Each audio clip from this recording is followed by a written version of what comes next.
नमस्कार दोस्तों, मैं जेपी डांडिया आप सभी का आपके अपने YouTube channel dandiya electric study पर एक बार फिर से स्वागत करता हूं।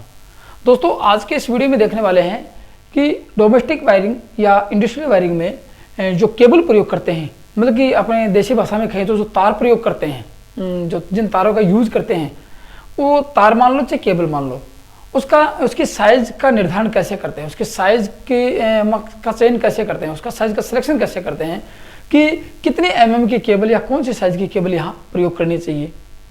उसको देखने के लिए आज को आपको ये वीडियो पूरा देखना पड़ेगा। आपको ये वीडियो आपके लिए बहुत मोस्ट इंपॉर्टेंट होने वाला है, एग्जाम की दृष्टि से होने वाला है और आपकी नॉलेज की दृष्टि से होने वाला है कि आपको नॉलेज भी चाहिए कि यहाँ आप यदि किसी वायरिंग की स्थापना करते हो तो आपको ये पता होना चाहिए यहाँ लोड कितना है और कितने mm की केबल यहाँ प्रयोग करने वाले हैं। तो वो सब आपको जानकारी भी होनी चाहिए और एग्जाम की दृष्टि से तो मोस्ट इंपॉर्टेंट है ही है, क्योंकि इस केबल की चेन का निर्धारण करना कोई आसान काम नहीं होता है।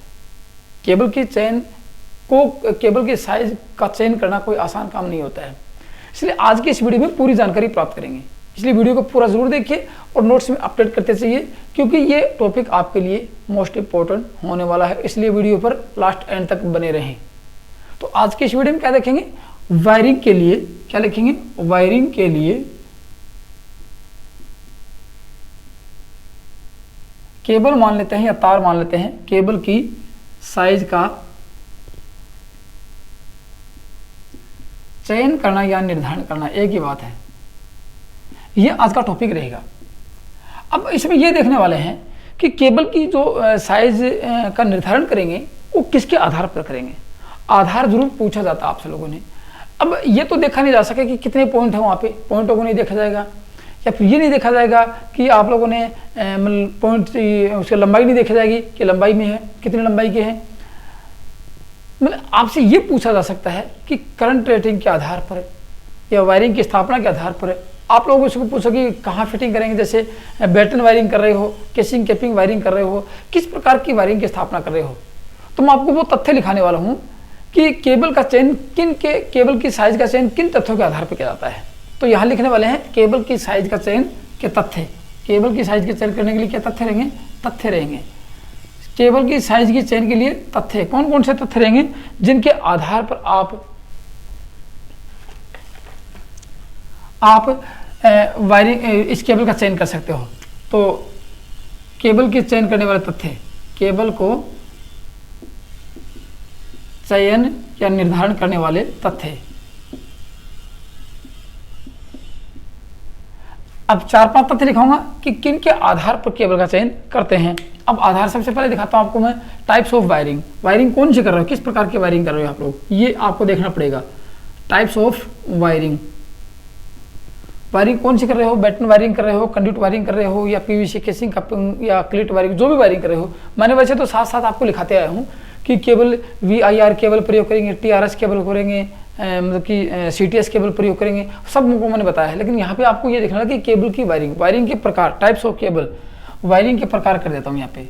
वायरिंग के प्रकार, ये आपको 4-5 पॉइंट मिल सकते हैं एग्जाम में। वायरिंग के प्रकार को देखा जाता है, एक पॉइंट आता है आप लोगों का। दूसरा पॉइंट कौन सा आएगा कि जिसके आधार पर केबल का चयन करते हैं, palace of wiring. Palace of wiring, palace of मतलब कि वायरिंग का स्थल, वायरिंग स्थल। डोमेस्टिक वायरिंग कर रहे हो या घरेलू या औद्योगिक वायरिंग कर रहे हो या किसी खुले वातावरण में कर रहे हो, या खुला वातावरण तो हो सकता है, खुले वातावरण में कर रहे हो या किसी कंसील्ड कर रहे हो, कहाँ पे वायरिंग कर रहे हो वो स्थल देखा जाता है आपका। उसके बाद में अगला लास्ट इंपॉर्टेंट टॉपिक आता है, इसमें सब में से इंपॉर्टेंट आएगा करंट रेटिंग। करंट रेटिंग आता है, इसके आधार पर ही केबल का लगभग चयन, इसको देखते हुए केबल का चयन किया जाता है, बाकी नहीं होता। इसमें कहेंगे धारा क्षमता, केबल की धारा क्षमता देखी जाती है। यही सबसे मोस्ट इंपॉर्टेंट टॉपिक आता है। उसके बाद आता है वोल्टेज। वोल्टेज भी देखा जाता है कि वोल्टेज कितना है आप लोगों के पास, या 11 kV का वोल्टेज है, 415 kV, ये 415 वोल्ट है, या फिर 230 वोल्ट है, 220 वोल्ट है, वो वोल्टेज देखा जाता है। और एक देखा जाता है वोल्टेज ड्रॉप। क्या देखा जाता है, वोल्टेज ड्रॉप, कि आपकी केबल की लंबाई के अनुसार वोल्टेज ड्रॉप होगा। कि यहाँ ऐसा नहीं हो कि आप 1 किलोमीटर की केबल बिछा देंगे वहाँ पे तो केबल का चयन वहाँ पे वही केबल, क्योंकि वोल्टेज ड्रॉप हो जाएगा, फिर वोल्टेज पूरा नहीं मिलने वाला, तो फिर उस केबल का फायदा क्या, वो भी आपसे देखा जाता है। तो यहाँ उसको कहेंगे वोल्टता पाथ। हिंदी में कहेंगे वोल्टता पाथ को देखा जाता है और यहाँ वोल्टता को देखा जाता है। ये आपके पास सामने 4-5 पॉइंट रहेंगे जिनके आधार पर आप केबल का चयन कर सकते हो। ठीक है, अब सबसे पहला पॉइंट मैं आपको दिखाऊंगा यहाँ से, इसको ले लेते हैं, केबल की वायरिंग के प्रकार के पॉइंट को ले लेते हैं यहाँ से, कि इसमें केबल की वायरिंग को ये दोनों साथ कर देता हूँ यहाँ पे, इसको ऐसे मान लो दोनों साथ ही कर देता हूँ, इन दोनों पॉइंटों को, क्योंकि ज़्यादा इंपॉर्टेंट नहीं है, बस आपको देखा जाएगा कि केबल आप वायरिंग कौन सी कर रहे हो, या आपको मैंने बताया कि पीवीसी वायरिंग कर रहे हो तो VIR केबल का प्रयोग करेंगे, या मैंने आपको तो बैटन वायरिंग कर रहे हो तो CTS केबल या TRS केबल का प्रयोग करेंगे। वो मैंने आपको बता चुका, ऑलरेडी सब लिख चुके हो आप लोग, यदि आप लोग नोट्स बनाए होंगे तो सब कुछ लिख चुके हो आप लोग, ऐसा कोई टॉपिक नहीं है जो मैंने आपको नहीं बताया हो। ठीक है, तो इसमें क्या देखा जाएगा, इसमें लिख सकते हैं, इस पॉइंट में दोनों पॉइंट में लिख सकते हैं या कह सकते हैं कि वायरिंग करते समय ये देखा जाता है कि वायरिंग कहाँ की जाती है, या वायरिंग का स्थल कैसा है, या फिर वायरिंग किस प्रकार की जाती है। यहाँ वायरिंग स्थल का मतलब कि आप लोगों का वायरिंग स्थल ये है कि खुले वातावरण में कर रहे हो, जैसे कि आपको बताऊँ उद्योगों की वायरिंग होती है, लेकिन ना यहाँ वायरिंग के प्रकार और स्थल में दोनों में साथ लगा, लेकिन ना यहाँ ये देखा जाता है कि वायरिंग कहाँ और किस प्रकार की वायरिंग की जाती है। जैसे आपको बताऊँ उद्योगों में, जैसे घरेलू कार्यों में, जैसे वातावरण खुले वातावरण में, नमी वाले वातावरण में, या शुष्क क्षेत्र में कहाँ आप वायरिंग कर रहे हो, तो इन सब बातों को देखते हुए केबल का चयन किया जाता है, केबल का चयन किया जाता है। एक पॉइंट आपका ये क्लियर हो जाता है यहाँ भी, ठीक है ना, एक पॉइंट ये क्लियर हो जाता है कि आप कौन सी केबल का प्रयोग करोगे। यहाँ वो चीज़ें मायने नहीं रखती हैं कि आप लोगों ने केबल का चयन कैसे किया, मायने आपके सबसे इंपॉर्टेंट आता है, इंपॉर्टेंट पॉइंट आता है, कौन सा आता है, इंपॉर्टेंट ये पॉइंट आता है, इसके बारे में बात करेंगे। और लगभग ये दोनों पॉइंट इंपॉर्टेंट आते हैं, ऐसे मान लो ये दोनों के दोनों पॉइंट इंपॉर्टेंट, मोस्ट इंपॉर्टेंट है आपके, और इसी से प्रश्न पूछा जाता है और यही आपको याद करने की आवश्यकता होगी। ठीक है, तो सबसे पहले देखेंगे करंट रेटिंग के बारे में देखने वाला हूँ कि करंट रेटिंग के आधार पर केबल का चयन कैसे करते हैं, कितनी करंट रेटिंग को माना जाता है और कितनी केबल की क्षमता होती है। जहाँ मैं इसको मिटा देना हूँ 500 पॉइंटों को आपने लिख लिया होगा। अब मैं करंट रेटिंग के पॉइंट को यहाँ पे लिख देता हूँ और उसके बारे में बताता हूँ आपको। देखो क्या लिखेंगे, पॉइंट अगला हमारा तीसरा नंबर का point current rating.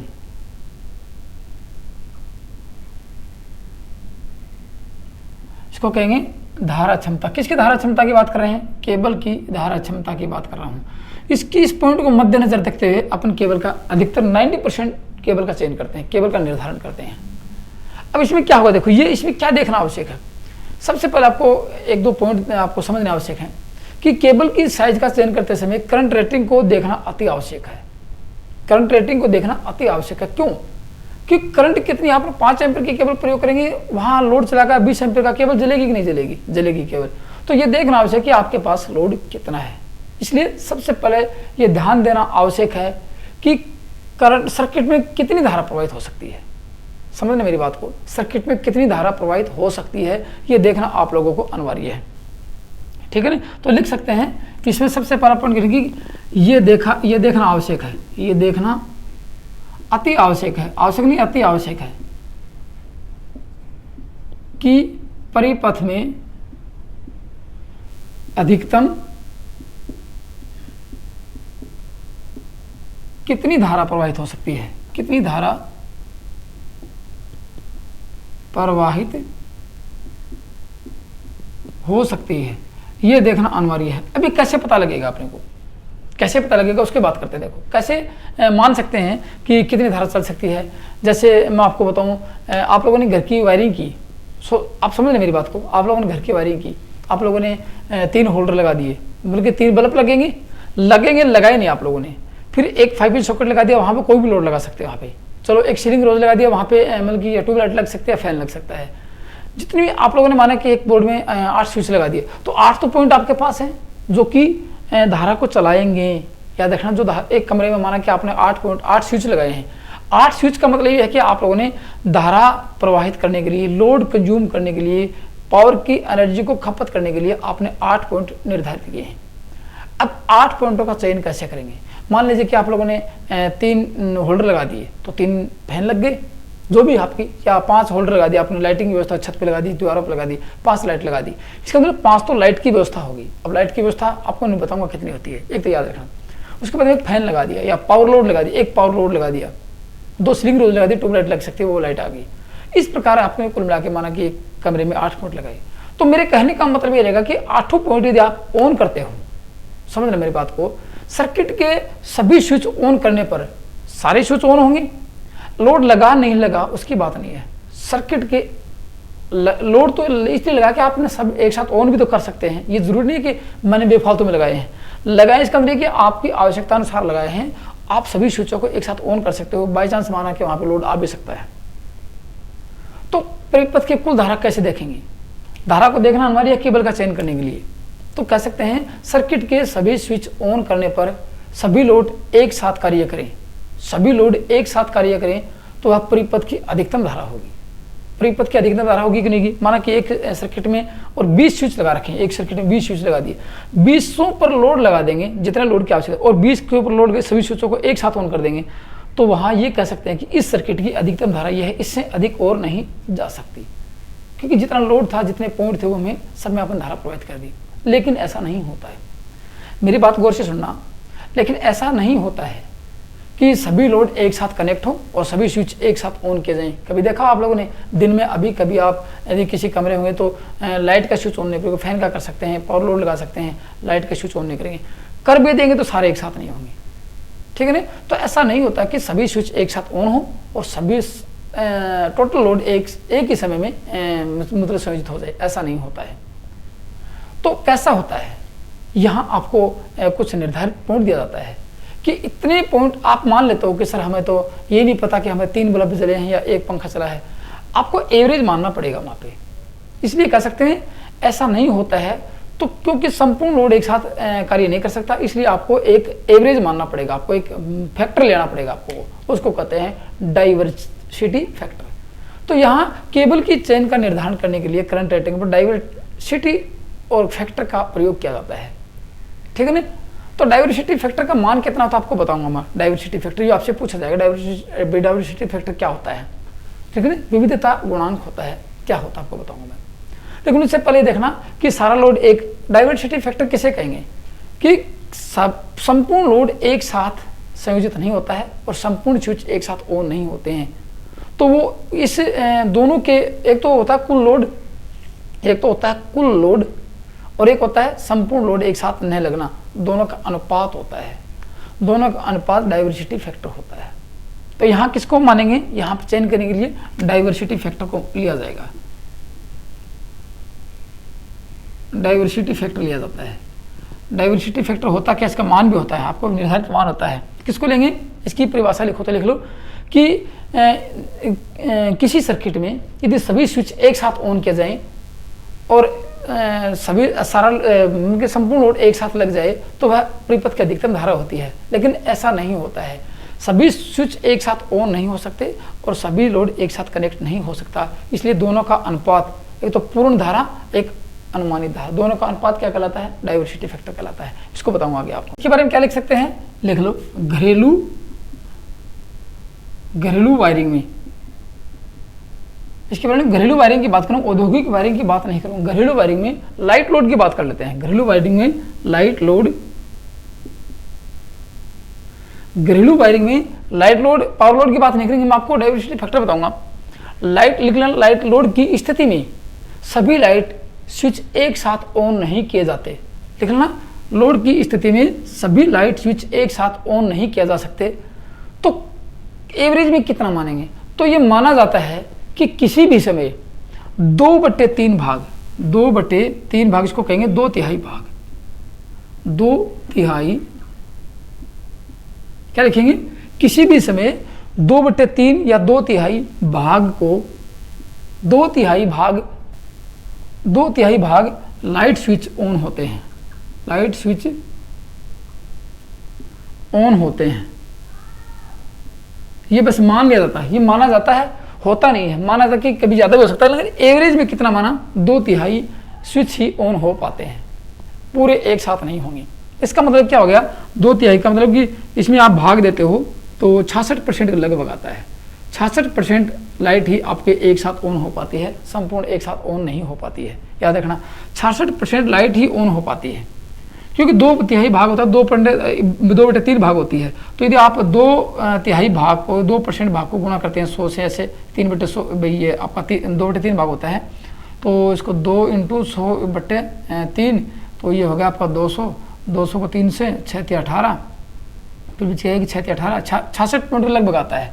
66 point load ही एक साथ कनेक्ट हो पाता है, समझ गए। तो ये होता है आपका डाइवर्सिटी फैक्टर का मान। ये डाइवर्सिटी फैक्टर होता है कि एवरेज में 2/3 भाग को लेना है, डाइवर्सिटी फैक्टर कहलाते हैं। 66 पॉइंट लाइट लोड के लिए यही है, पावर लोड के लिए लिखाऊंगा आपका कितना होता है, लाइट लोड के लिए है। तो इसे कहते हैं डाइवर्सिटी फैक्टर कि संपूर्ण लोड एक साथ नहीं लगना, एवरेज में 2/3 लोड लगना और दोनों का अनुपात डाइवर्सिटी फैक्टर हो गया। केबल की साइज के लिए डाइवर्सिटी फैक्टर का उपयोग अति आवश्यक है। तो यहाँ लिखेंगे डाइवर्सिटी फैक्टर को हिंदी में क्या लिख सकते हैं, विविधता, विविधता आयाम या गुणक होता है, विविधता आयाम गुणक होता है। तो लाइट लोड के लिए विविधता आयाम का मान कितना होता है, ये आपसे पूछा जाएगा। लाइट लोड के लिए डाइवर्सिटी फैक्टर का मान कितना होता है, 66% होता है, 2/3 भाग होता है। अब सभी केबलों का अलग अलग होगा। सिर्फ लाइट लोड के लिए है, पावर लोड के लिए 100% माना जाता है, पावर लोड के लिए 75% माना जाता है। यहाँ 66% था। और मोटर लोड के लिए बात करें, मोटर के लिए 100% माना जाता है, औद्योगिक के लिए 100% माना जाता है, या हीटर के लिए 100% माना जाता है। लेकिन ये पावर लोड की बात आती है, वहाँ 75% आपको लिखवा दूंगा, वैसी कोई बात नहीं है, ये लिखवा दूंगा, ठीक है। अब आप ये समझो कि इसमें कि जैसे आपको मैंने बताया कि केबल की साइज का निर्धारण करने के लिए डाइवर्सिटी फैक्टर का यूज किया जाता है।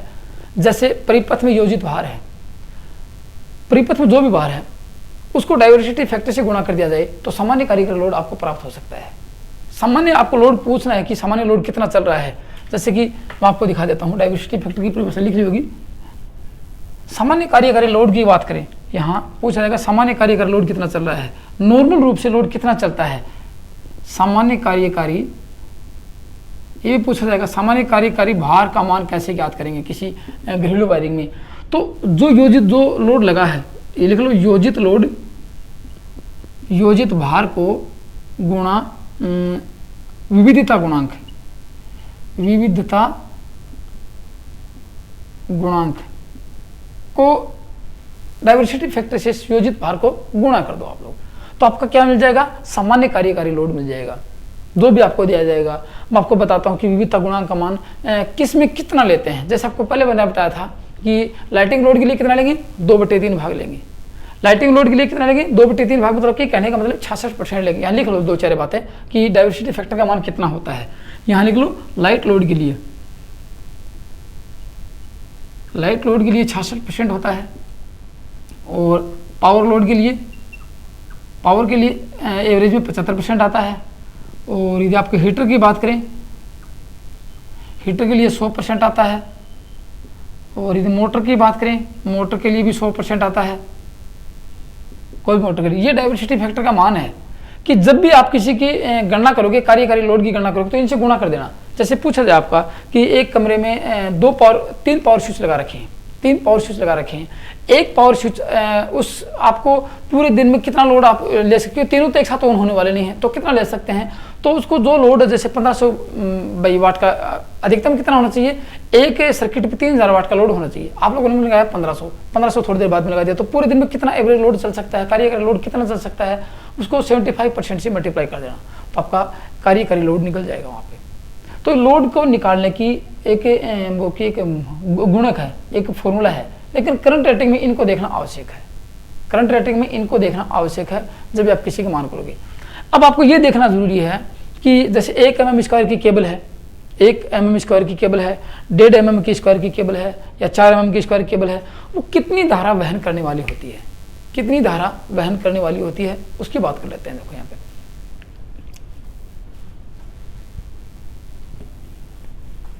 तो ये आपसे काफी बार पूछा जाएगा, आपसे एग्जाम की दृष्टि से देखते हुए पूछने की 1.5 mm² की धारा वहन क्षमता कितनी होती है। ज़्यादा कर सकते हैं, लेकिन प्रॉपर रूप से 24 आवर्स को चलाना है, एकदम एक्यूरेट लोड पे चलाना है, तो कितनी धारा वो सहन करने वाला होता है, ठीक है, कितनी धारा वो सहन करने वाला होता है।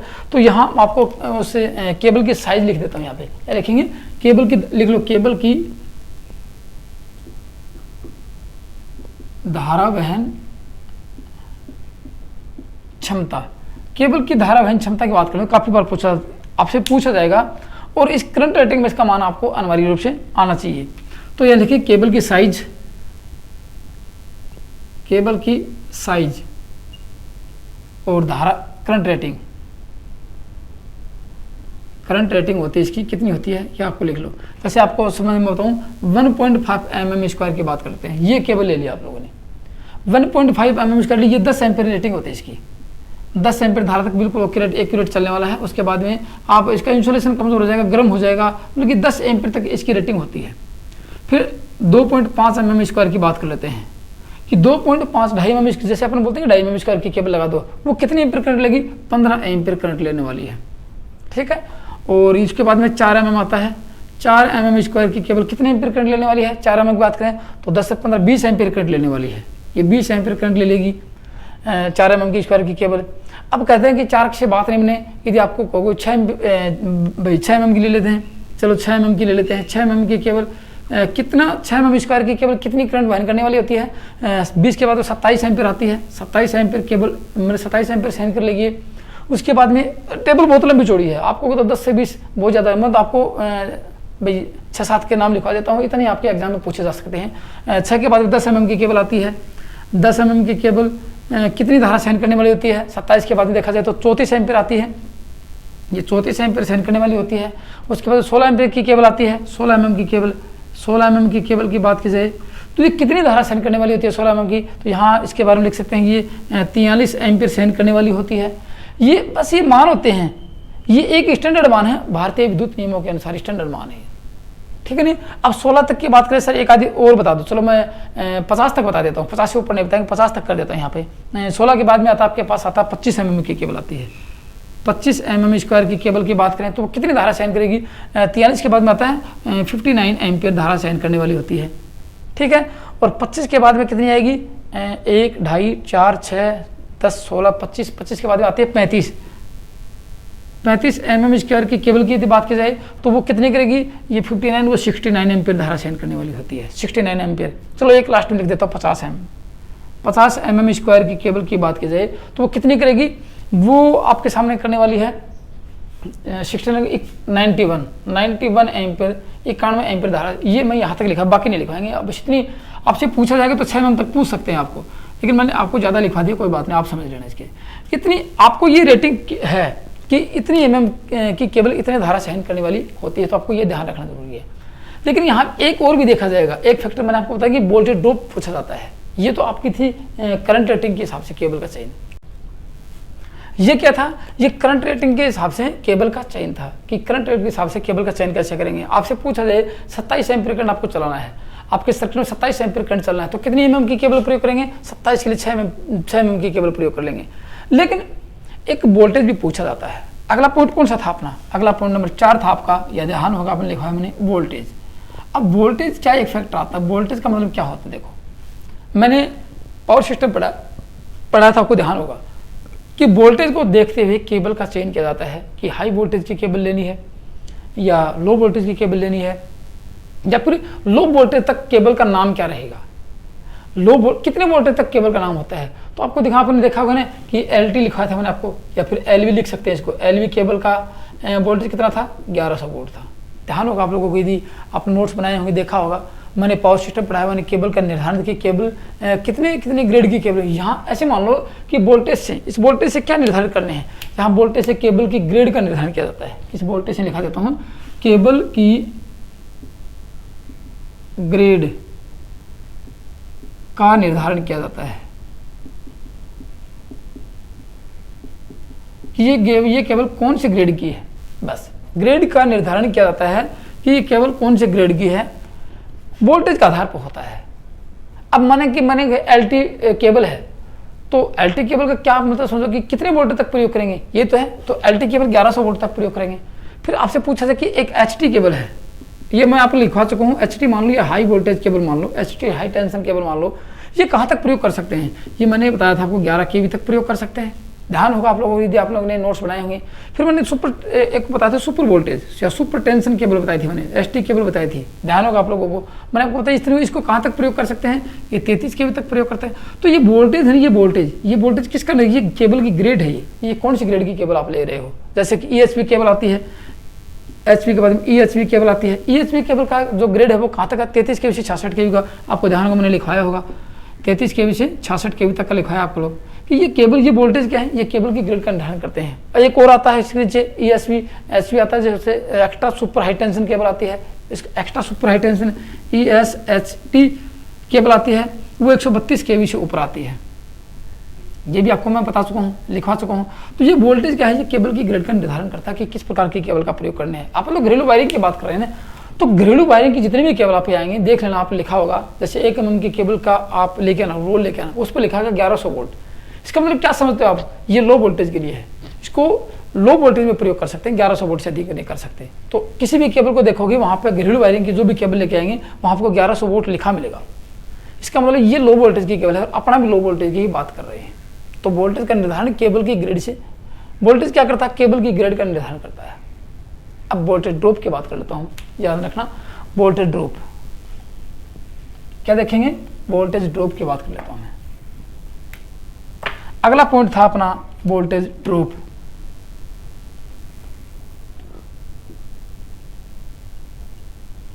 वोल्टेज ड्रॉप की बात करता हूँ। ये एक ऐसा तथ्य है जिसके आधार पर भी केबल का चयन किया जाता है। जैसे वोल्टेज का, केबल का चयन कैसे करेंगे, वोल्टेज ड्रॉप के आधार पर किया जाता है। ऐसे मान लो कि केबल का चयन, लिख लेना, केबल का चयन वोल्टेज ड्रॉप के आधार पर किया जाता है। केबल का निर्धारण मान लो या चयन मान लो, निर्धारण वोल्टेज ड्रॉप के आधार पर किया जाता है।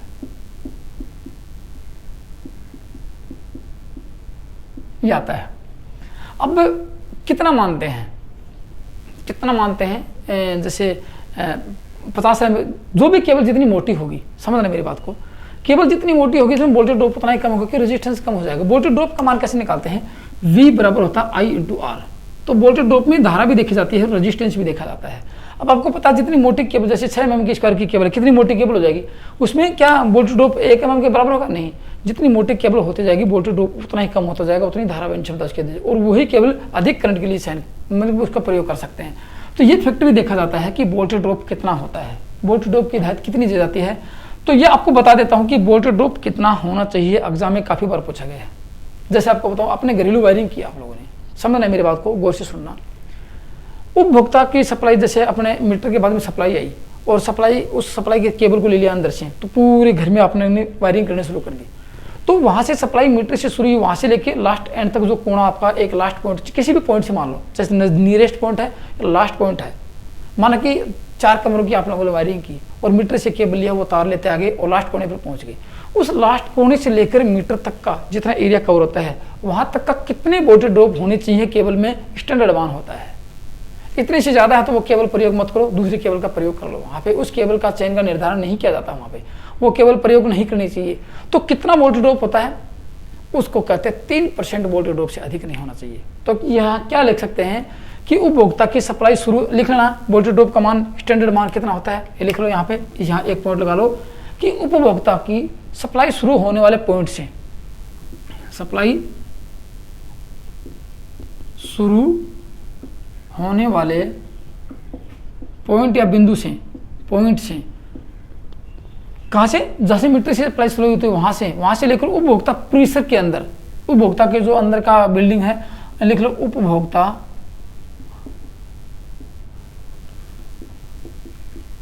परिसर, मतलब जो अंदर की वायरिंग है, परिसर के अंदर की बात कर लेते हैं। अंदर जहाँ से सप्लाई शुरू होती है, जैसे पोल से सप्लाई शुरू होती है, वहाँ से लेकर उपभोक्ता परिसर के अंदर किसी भी पॉइंट तक, किसी भी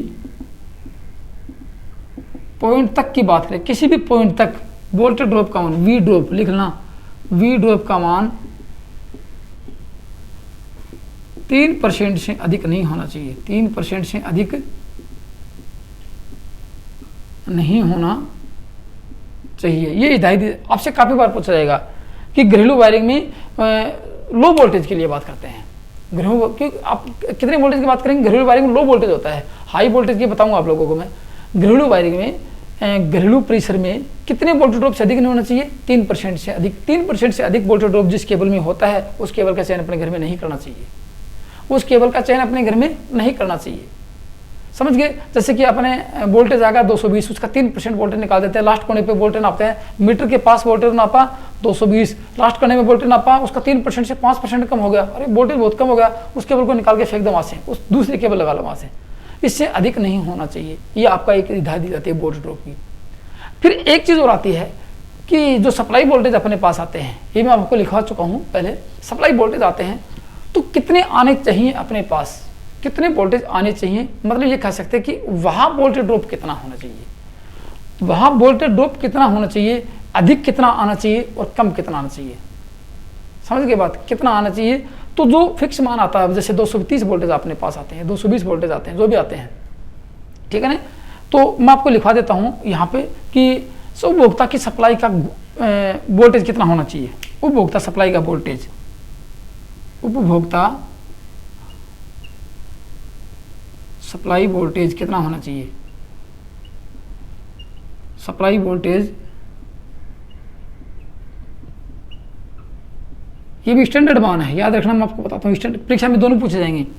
एक तो दिखाता हूँ, देखो मैं वोल्टेज के दो ग्रेड बना देता हूँ, एक तो एलवी वोल्टेज कितना आता है 1100 वोल्टेज तक आता है, फिर एमवी मीडियम वोल्टेज आता है, दोनों वोल्टेज की बात करता हूँ, एक होता है एचवी वोल्टेज की बात कर लेता हूँ, दो ही वोल्टेज दिखाता हूँ, एचवी की बात कर लो या फिर एचवी के साथ ईएसवी कर लेते हैं, ये ठीक है ना। मीडियम वोल्टेज भी ले लेते हैं यहाँ पे, एलवी वोल्टेज और मीडियम वोल्टेज, एलवी में बताता 230 वोल्टेज और मीडियम वोल्टेज में आएगा आपका ये 450 वोल्टेज, ऐसे मान लो 1100 वोल्टेज से नीचे नीचे की बात है, 1100 से ऊपर चले जाएंगे तो यहाँ आ जाएंगे, तो 1100 वोल्ट से नीचे ये और 11 केवी से ऊपर ये यहाँ माने, तो कितने वोल्टेज अप और डाउन होने चाहिए। यहाँ पे आपसे ये भी परीक्षा में काफ़ी बार पूछा जा सकता है, यहाँ आपको पूछे जाएंगे 5% वोल्टेज प्लस माइनस होना चाहिए, 5% वोल्टेज प्लस माइनस से अधिक नहीं होना चाहिए, लिख लो, से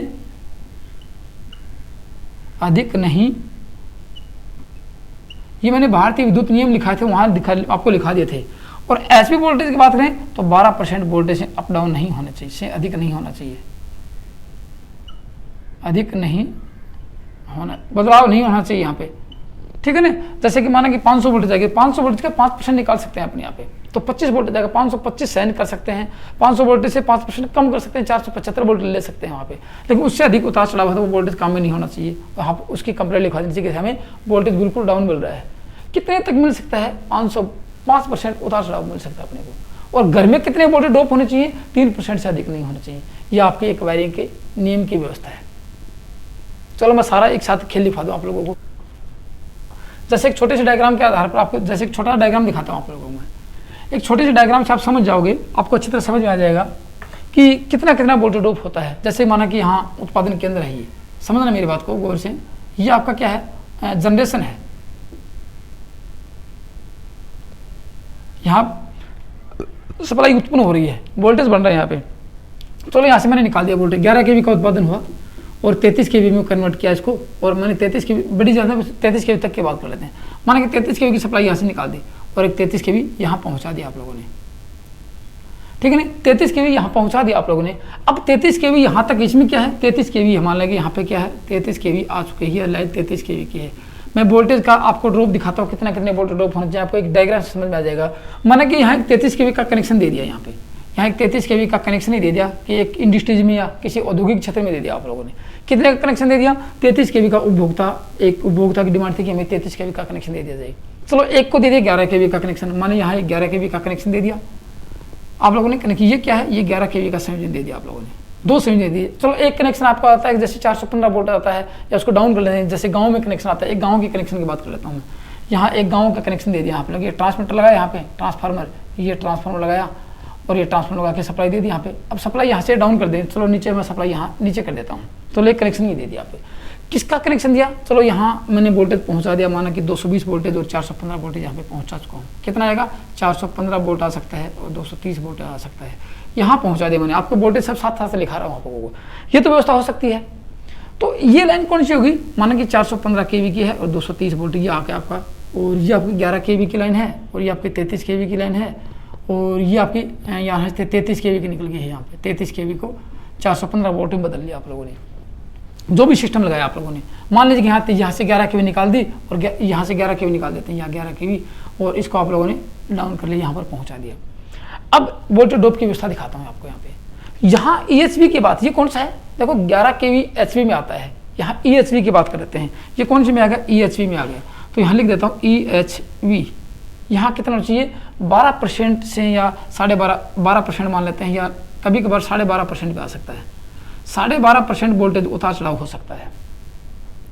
12.5% वोल्टेज या 12.5% वोल्टेज उतार चढ़ाव हो सकता है। किसके पास, 33 kV का जिसने कंज्यूमर है, ये कौन होगा, 33 kV का कंज्यूमर होगा। ये क्या होगा, 33 kV का कंज्यूमर है, इसके पास 12% से 12.5% वोल्टेज का आप उतार चढ़ाव कर सकते हो। यहाँ 33 kV तक की बात करता हूँ, ठीक है।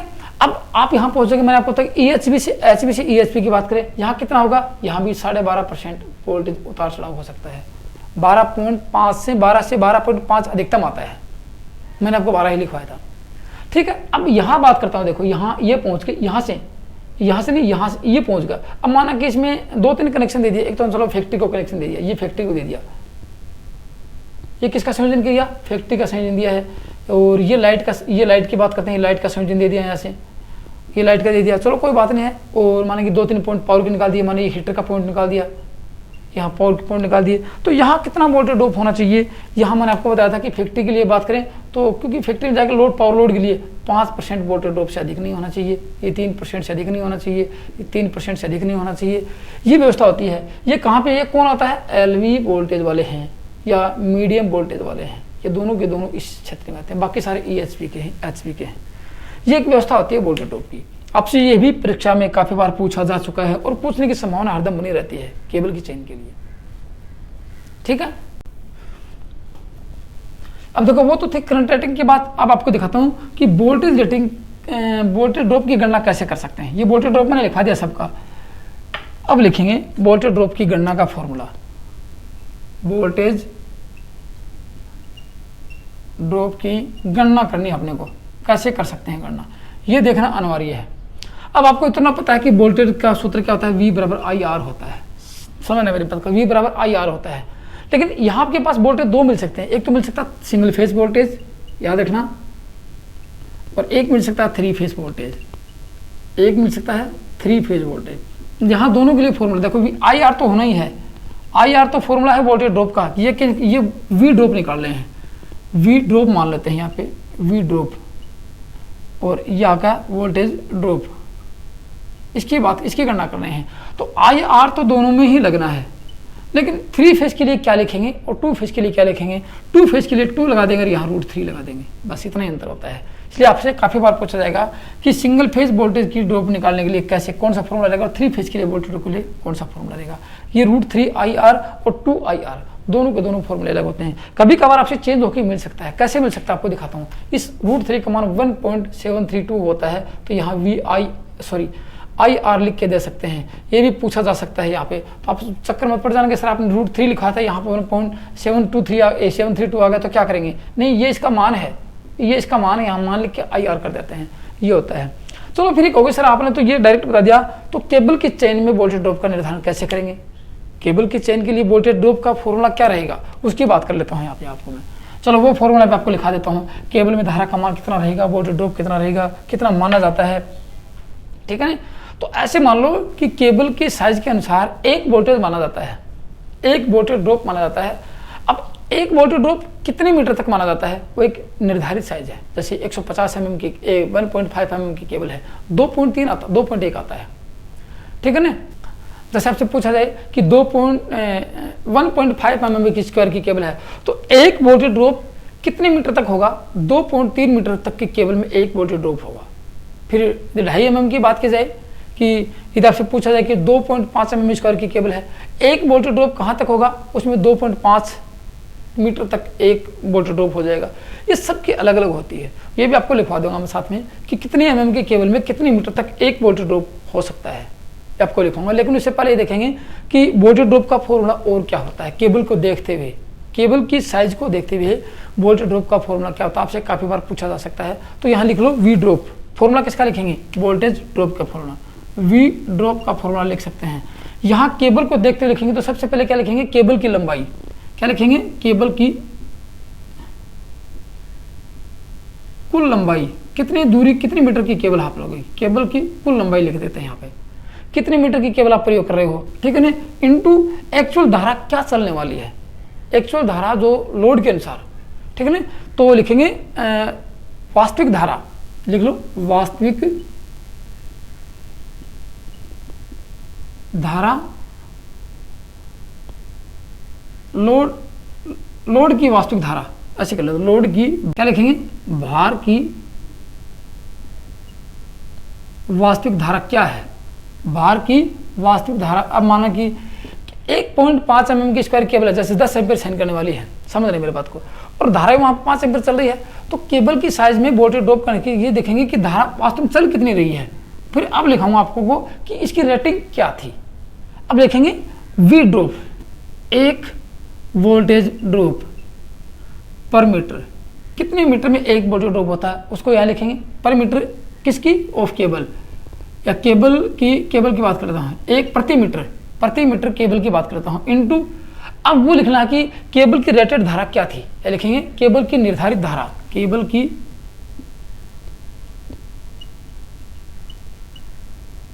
निर्धारित धारा। ये फॉर्मूला होता है। ये क्या है, केबल की कुल लंबाई, जैसे 50 मीटर की केबल प्रयोग करनी है और उसमें से 10 एम्पीयर धारा प्रवाहित हो रही है, उसमें वोल्टेज ड्रॉप ज्ञात करना है आप लोगों को। पूछा जाए केबल 50 मीटर केबल में 10 एम्पीयर धारा प्रवाहित हो रही है, ठीक है ना, और 1.5 mm स्क्वायर की केबल है, तो उसका वोल्टेज ड्रॉप कितना होगा, ये आपसे पूछा जा सकता है। उसका वोल्टेज ड्रॉप, वो केबल कितनी वोल्टेज को ड्रॉप करने वाली है, समझ गए मेरी बात को। तो जैसे 50 मीटर केबल यहाँ लिख देंगे और 10 एम्पीयर धारा चल रही है, और ये आपको टेबल में देखना पड़ेगा, आपको लिखवा दूंगा मैं कि जैसे 101.5 mm स्क्वायर की केबल 2.3 मीटर तक एक वोल्टेज आपको ड्रॉप कर लेगी, तो 50 मीटर तक कितना वोल्टेज ड्रॉप कर लेगी, और केबल की निर्धारित धारा कितनी थी, जैसे कि 1.5 mm की 10 एम्पीयर धारा आपको लिखवा दूंगा, दोबारा साइड में बनवा दूंगा। ये आपका एक फॉर्मूला मिल सकता है, ठीक है, ये आपका फॉर्मूला मिल सकता है। अब आपको मैं ये दिखाता हूँ कि केबल की साइज, और दोबारा लिखा दूंगा, केबल की साइज और उसमें धारा वहन क्षमता और वोल्टेज ड्रॉप, कितने मीटर तक वोल्टेज ड्रॉप होने वाला है वो लिख लो इसमें आप। बस एक लास्ट एक टेबल लिखवा देता हूँ हम लोगों को, आपके लिए मोस्ट इंपॉर्टेंट रहेगी, आपको ध्यान रखने वाली होगी। केबल लिख लो, केबल की साइज और करंट रेटिंग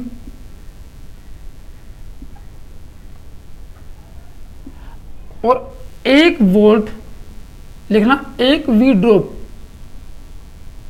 पर मीटर कितनी मीटर तक होगी, ठीक है ना। 1 वी ड्रॉप पर मीटर की बात कर लेते हैं यहाँ पे। मैं वैसे तो आप आदि के टेबल तो पहले बना चुके हो, जैसे कि आपको मैंने लिखा था, याद होगा 1.5 mm स्क्वायर लिखा था, याद होगा, फिर 2.5 mm स्क्वायर लिखा था, फिर 4 mm स्क्वायर था, फिर लिखा दूंगा साथ में, फिर 6 mm स्क्वायर था, फिर 10 mm स्क्वायर था। ये केबल की साइज लिखा था, आपको याद होगा, अभी थोड़ी देर पहले लिखा थी। 10 के बाद में 16 mm स्क्वायर की केबल ली थी आप लोगों ने। 16 के बाद में कितनी ली थी, 25 ली थी, 25 mm की केबल ली थी, 25 mm स्क्वायर की केबल ली थी, फिर 35 mm स्क्वायर की केबल ली थी, और फिर 50 mm स्क्वायर की केबल ली थी। ये आप लोगों को केबल का चयन किया था। अब इसमें रेट धारा का मान कितना लिखा था आप लोगों ने, यहाँ 10 एम्पीयर था, इसके लिए 10 था, इसके लिए 15 एम्पीयर था, इसके लिए 25 एम्पीयर था। आप लोगों ने लिखा होगा थोड़ी देर, इसके लिए सॉरी 25 नहीं था, 20 था। और 6 mm की केबल का कितना लिखा था, 6 mm की केबल का 20 से 27 एम्पीयर लिखा था आप लोगों ने। ये क्या लिखा था, 27 एम्पीयर। और 10 के लिए कितना लिखा था, 10 के लिए आप लोगों ने 34 लिखा था, 10 के लिए 34 एम्पीयर लिखा था आप लोगों ने। 34 एम्पीयर केबल की 10 mm की केबल कितना वोल्टेज कितनी धारा चलाएगी, 34 एम्पीयर तक धारा चला सकती है। फिर यहाँ पे लिखा था आप लोगों ने 16 के लिए 43, और 25 के लिए 49, और 59 ये लिखा था, 59 एम्पीयर लिखा था, और ये 50 के लिए 91 एम्पीयर लिखा था आप लोगों ने। ये लिखा था आप लोगों को, ध्यान होगा आप लोगों को। नहीं ऐसा नहीं है, ये थोड़ा उकचुक हो गया। 43 के बाद 59 यहाँ था और 69 यहाँ पर था, ऐसे था। अब इसका वोल्टेज ड्रॉप लिखाता हूँ कि 1.5 mm स्क्वायर की केबल कितनी वोल्टेज ड्रॉप कितनी मतलब की मीटर में करने वाली है। तो यहाँ लिखना इसका मान 2.3 मीटर, 2.3 मीटर केबल में 1 वोल्टेज ड्रॉप होगा, ठीक है। यहाँ कितनी होगी इसके बारे में, 2.5 mm मीटर की बात करते हैं। ये एक 2.5 mm मीटर की केबल 1 वोल्टेज ड्रॉप करेगी। फिर यहाँ कितना आता है, 2.9 मीटर आता है। 2.9 मीटर की केबल 1 वोल्टेज सहन करेगी, कौन सी, 4 mm स्क्वायर की बात करते हैं। फिर यहाँ लिखेंगे 16 की 3.4 मीटर की केबल 1 वोल्टेज ड्रॉप करेगी, समझ गए। फिर यहाँ पे आता है 4.2 मीटर की केबल 1 वोल्टेज ड्रॉप करेगी, ठीक है, ये टेबल आती है। और यहाँ पे एक और कौन सी आ गई है, ये आ गई इसमें 25 mm की, ये 5.3 मीटर की केबल 1 वोल्ट ड्रॉप कर लेगी। फिर ये 25 वाली कितने करेगी, 25 वाली आती है यहाँ पे 25 वाली, ये 5.3 था, 25 वाली 6.6 मीटर की केबल आएगी। तो 1 वोल्ट ड्रॉप क्योंकि इतनी मोटी होती जाएगी तो लंबाई बढ़ती जाएगी। फिर यहाँ पे आता है ये कौन सी आ गई 35 वाली, 7.1 मीटर की केबल 1 वोल्ट ड्रॉप करेगी। और फिर यहाँ लास्ट में आता है, मैं 50 तक की लिखवा देता हूँ, 7.2 मीटर की केबल। ये आपको फैक्टर याद रखना पड़ेगा, ये आपसे परीक्षा में पूछने की लगभग संभावना बनी रहती है। तो इतना आपको याद नहीं तो आप 3-4 तो पक्के याद कर लेना, पूरा याद नहीं होगा तो 6 mm तक या 6 mm तक तो याद कर लेना कि 6 mm तक ही आपसे परीक्षा में पूछा जा सकता है, ठीक है। ये तो था आप लोगों का एक केबल चयन करने का आधार, डाइवर्सिटी फैक्टर क्या होता है, वोल्टेज ड्रॉप क्या होता है, किसके आधार पर केबल का चयन करते हैं, ठीक है। तो दोस्तों आज की वीडियो में आप लोगों ने क्या देखा कि केबल का, घरेलू वायरिंग में केबल का चयन कैसे किया जाता है। वीडियो कैसा लगा, वीडियो के प्रति आपके मन में जो विचार है वो कमेंट्स में लिख के जरूर बताना। और जिन साथियों ने अभी तक चैनल को सब्सक्राइब नहीं किया है और जो वीडियो देख रहे हैं तो चैनल को सब्सक्राइब जरूर कर लें, क्योंकि डांडिया इलेक्ट्रिकल स्टडी चैनल पर इसी प्रकार से इलेक्ट्रिशियन थ्योरी का संपूर्ण सिलेबस का अध्ययन पॉइंट टू पॉइंट नियमित पैटर्न के आधार पर करवाया जा रहा है। तो आप अच्छी स्टडी करके, अच्छी मेहनत करके अपने सिलेक्शन ले सकते हैं यहाँ पे। तो दोस्तों आज की वीडियो में इतना था, थैंक यू, धन्यवाद।